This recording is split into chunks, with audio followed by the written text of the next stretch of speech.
Mesdames, Messieurs les représentants du gouvernement en vos rangs, titres et grades, Monsieur le secrétaire général de Métropolis, mon cher Jordi, Oui.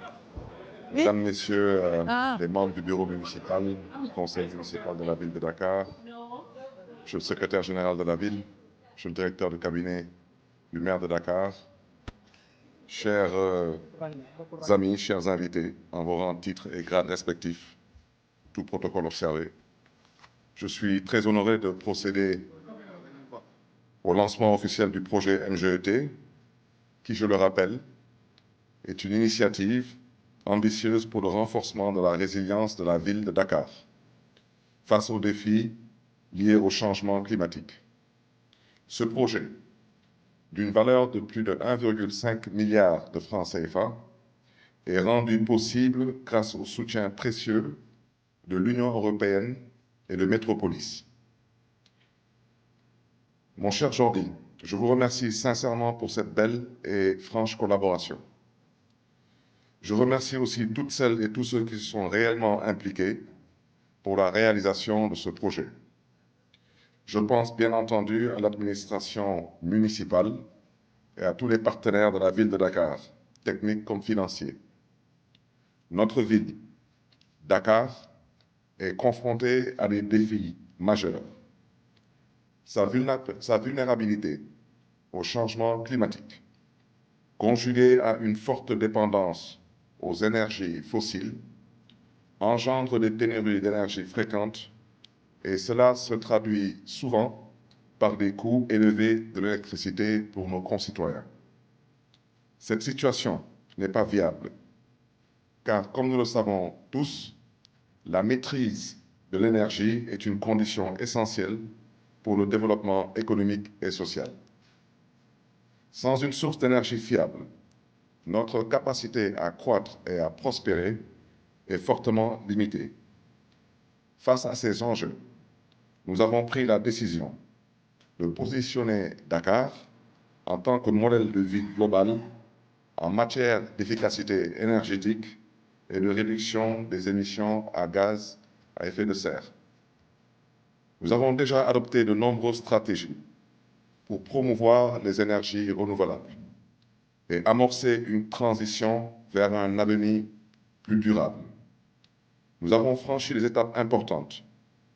J'en veux pour preuve le lancement des travaux d'installation de panneaux solaires dans les lieux publics, mais surtout symboliques, tels que les mosquées de Liberté 3 et la grande mosquée des Parcelles Assainies de l'UT 13, ainsi que d'autres lieux de culte, comme la grande mosquée Massalikul Jinan, et s'en suivra bientôt les mosquées omariennes, la mosquée de la Divinité, le mausolée de Cambérène, et bien sûr, vous dire que la grande cathédrale de Dakar a déjà été connectée à cette énergie propre, ainsi que l'inauguration des installations solaires du bâtiment communal de la ville de Dakar.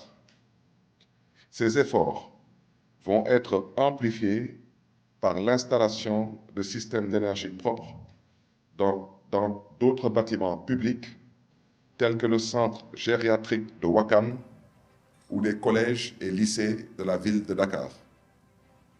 Cela nous permettra de continuer à réduire la facture énergétique de la ville, renforçant ainsi la résilience économique face aux défis liés au changement climatique.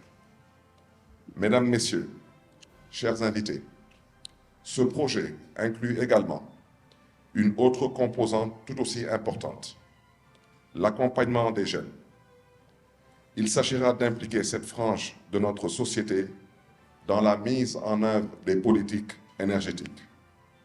À cet égard, les énergies vertes constituent une formidable opportunité pour notre jeunesse à travers des formations ciblées dans un secteur en pleine expansion.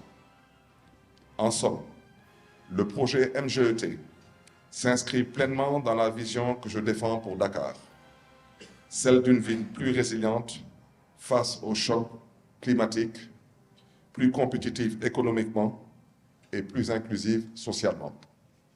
ensemble, avec le soutien de tous nos partenaires et la mobilisation de toutes nos forces, nous allons construire une ville durable, tournée vers l'avenir, tout en créant des opportunités concrètes pour les générations futures.